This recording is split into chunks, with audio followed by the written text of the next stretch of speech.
کسی کے بھی کوئی شفاعت کام نہیں آئے گی سوائے اس کے کہ جس نے رحمان کے پاس اپنا ایک مقام حاصل کر لیا ہے. یعنی ایک شخص جو ہے بنیادی طور پر اللہ کے ساتھ اس نے اپنا عہد نبھایا ہو، اللہ کی بندگی کر رہا ہو. کوئی خطائیں ہو گئی ہیں، کوئی غلطیاں ہو گئی ہیں، جیسے کوئی پھسل جاتا ہے، کوئی کمزور بھی ہوتا ہے انسان، ایسے لوگوں کے لیے تو شفاعت مفید ہو سکتی ہے. لیکن جو سرے سے اس عہد کی خلاف ورزی کر رہے ہوں، جو بجائے مشرق کے ان کا رخی مغرب کی طرف ہو، بجائے کعبے کے ان کا رخی جو ہے کسی اور شے کی طرف ہو، تو ظاہر بات ہے کہ ان کے لیے شفاعت نہیں ہے. وَقَالُوا اتَّخَذَ الرَّحْمَنُ وَلَدًا، اور انہوں نے ایک اور عقیدہ گھڑ لیا ہے کہ رحمان نے اپنے لیے اولاد اختیار کی ہے. لَقَدْ جِئْتُمْ شَيْئًا إِدًّا، دیکھو تم نے یہ بہت بڑی بھاری بات کہی ہے، یہ بہت بڑی گستاخی ہے اللہ کی جناب میں. اور کتنی بھاری گستاخی ہے ذرا نوٹ کیجئے الفاظ. تکاد السماوات یتفطرن منہ، قریب ہے کہ آسمان پھٹ پڑے تمہاری اس گستاخی پر. وتنشق الارض، اور قریب ہے کہ زمین شق ہو جائے. وتخر الجبال حدا، اور یہ پہاڑ جو ہے دھماکے کے ساتھ گر پڑے. ان دعوا للرحمن ولدا، کہ انہوں نے رحمان کے لیے بیٹا قرار دیا، بیٹی قرار دی. مشرکین عرب نے فرشتوں کو خدا کی بیٹیاں بنا دیا، عیسائیوں نے حضرت مسیح کو خدا کا بیٹا بنا دیا، اور یہودیوں نے عزیر کو خدا کا بیٹا بنا دیا. ان دعوا للرحمن ولدا وما ينبغي للرحمن ان يتخذ ولدا، رحمان کے تو یہ شایان شان ہی نہیں ہے کہ وہ کسی کو اولاد بنائے. یہ اس کی وضاحت میں کر چکا ہوں کہ اولاد کی ضرورت اس کو ہوتی ہے جو خود فانی ہو. ہمیں معلوم ہے ہم مر جائیں گے، ہمارا نام و نشان مٹ جائے گا، اولاد کے ذریعے سے ہمارا نام زندہ رہے گا. یہ اصل میں ایک اپنے ہی تسلسل انسان سمجھتا ہے کہ میری ہستی کا تسلسل ہے، میری اولاد گویا کہ میرا اپنی بقا کی ایک شکل ہے. اس لیے کہ یہ انسان کے اندر ہے. مجھے یاد ہے جب ہم پڑھتے تھے کالج میں تو الفا ایک کمپنی ہوتی تھی لاہور میں، جو فائل کورز وغیرہ بناتی تھی نوٹ بکس کے، تو اس میں پیرامڈس کے عنوان سے جو بہترین الفاظ لکھے ہوئے تھے اب بھی مجھے یاد ہیں. Still and resolute, calm and self-possessed, still and resolute, the pyramids echo unto eternity, the defiant cry of man's will to survive and conquer the storms of time. کہ یہ جو ان لوگوں نے فرائضہ نے اتنے بڑے بڑے پیرامڈز بنا دی، کائے کے لیے بنا دیے؟ تاکہ ہمارا نام رہے. ہم تو نہیں ہوں گے، نام رہے گا. تو گویا کہ انسان کے اندر ایک خواہش ہے بقا کی، وہ اپنا دوام چاہتا ہے. یہ اسے پتا ہے کہ میری ذاتی طور پر تو میرا دوام ہے، تو میں کوئی عمارت بنا دوں، میرا نام جو ہے اس کے حوالے سے دنیا کے اندر رہے. اور یہی معاملہ اولاد کا ہے کہ اولاد سے انسان کو سب سے زیادہ جو اس کو خواہش ہوتی ہے وہ اپنا بقا، اپنا تسلسل. وہ سمجھتا ہے کہ میری اپنی کنٹینیوٹی ہے کہ جو میری اولاد کے ذریعے سے. ظاہر بات ہے کہ اللہ ہمیشہ خود باقی رہنے والا ہے، تو اس کے شایان شان ہی نہیں ہے کہ وہ کسی کو اپنی اولاد بنائے، اسے کوئی ضرورت ہی نہیں ہے. تو تمہارے لیے ہے معاملہ کہ تم فانی ہو، لہذا تمہیں ضرورت ہے کہ کوئی تمہارا نام لیوا باقی رہے. وما ينبغي للرحمن ان يتخذ ولدا ان كل من في السماوات والارض الا آتي الرحمن عبدا، نہیں ہے کوئی بھی آسمانوں اور زمین میں کوئی بھی مگر یہ کہ وہ حاضر ہوگا رحمان کی عدالت میں بندے کی حیثیت سے. کسے باشد،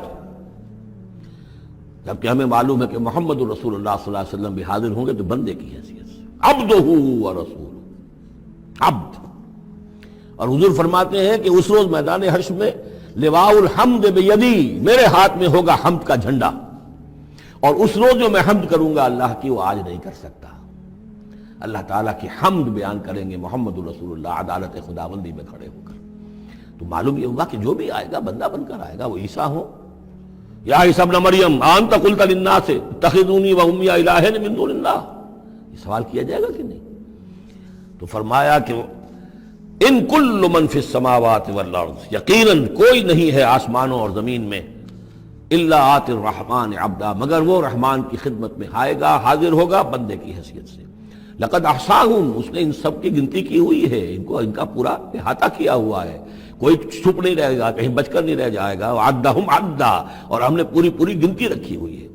وکلہم آتی ہے یوم القیامت فردا، اور قیامت کے دن یہ سب کے سب آئیں گے تو ایک فرد کی حیثیت سے، انڈیویجول کیپیسٹی میں محاسبہ ہوگا. نہ ماں باپ ساتھ ہوں گے کوئی شفاعت کرنے کے لیے، کوئی گڑ گڑانے کے لیے، نہ اولاد ہوگی، نہ شوہر کے ساتھ جوری ہوگی، نہ جورو کے ساتھ شوہر ہوگا، کچھ نہیں. ہر ایک شخص نفسی نفسی، اپنی جان. وَكُلُّهُمْ آتی ہے یوم القیامت فردا. میری جو کتاب ہے سابقہ اور موجودہ مسلمان امتوں کا ماضی حال اور مستقبل، اس میں ایک چیپٹر ہے قرآن کا قانون عذاب، کہ عذاب جو قوموں کے اوپر آتا ہے وہ دنیا میں آتا ہے، آخرت کا عذاب جو ہے وہ افراد کے لیے ہے۔ محاسبہ اجتماعی جو ہوتا ہے وہ اللہ کا دنیا میں ہوتا ہے، لیکن آخرت کا حساب وہ جو ہے محاسبہ انفرادی ہے۔ ان الذین آمنوا وعملوا الصالحات سیجعل لهم الرحمن ودا، یقیناً جو لوگ ایمان لائے اور جنہوں نے نیک عمل کیا، ان قریب رحمان ان کے لیے محبت پیدا کر دے گا، یعنی لوگوں کے دلوں میں محبت ڈال دے گا۔ یہی ابو بکر ہوں گے جن کا نام کس تعظیم سے لوگ لیا کریں گے، کس محبت سے لیا کریں گے۔ یہی بلال ہوں گے جن کی جو تعظیم ہوگی، جن کی کتنی محبت کی جائے گی۔ ابھی ذرا وقت ہے، کٹھن ہے۔ سیجعل لهم الرحمن ودا، حدیث میں بھی آتا ہے کہ اللہ تعالیٰ جو ہے اپنے کسی بندے سے محبت کرتا ہے تو پہلے فرشتوں کو، جبرائیل سے کہا جاتا ہے کہ میں اپنے اس بندے سے محبت کرتا ہوں، اعلان کر دو۔ وہ فرشتوں میں اعلان کرتے ہیں، ان کے دل میں اس کی محبت ڈال دی جاتی ہے، پھر وہ عام دنیا میں اور لوگوں کے اندر اس کی ایک محبت ڈال دی جاتی ہے۔ فَإِنَّمَا يَسَّرْنَاهُ بِلِسَانِكَ، یہ آیت بڑی اہم ہے۔ تو ہم نے اس قرآن کو یسرنا ہو، اس کو قرآن کو آسان کر دیا ہے بلسان کا، آپ کی زبان پر یا آپ کی زبان کے ساتھ، یعنی عربی زبان میں۔ یہ بہت آسان ہے، بہت ہی ستھری زبان ہے، سادہ زبان ہے، جس کو ہم کہتے ہیں کہ سہل ممتنع، اس کے اندر ثقالت نہیں ہے، بوجھل پن کا نہیں ہے، بہت بھاری بھرکم الفاظ کہیں کہیں شاذ آئے ہیں، ورنہ عام طور پر قرآن مجید جو بڑی سلیس زبان میں ہے۔ انما یسرناہ لسانک، بلسانک لتبشر بہ المتقین، تاکہ آپ بشارت دیں اس کے ذریعے سے متقیوں کو، وتنذر بہ قوما لدا، اور اس کے ذریعے سے انذار فرمائے۔ یعنی آپ کی دعوت کا مرکز و محور اور آپ کا آلہ جو ہے، آلہ دعوت، آلہ انقلاب، وہ قرآن مجید ہے۔ انذار کیجئے قرآن کے ذریعے، تبشیر کیجئے قرآن کے ذریعے، تذکیر کیجئے قرآن کے ذریعے۔ فذکر بالقرآن من یخاف وعید، تذکیر ہو، واعظ ہو قرآن کے ذریعے۔ یا ایھا الناس قد جاءتکم موعظۃ من ربکم، اس سے بڑا واعظ اور کوئی نہیں۔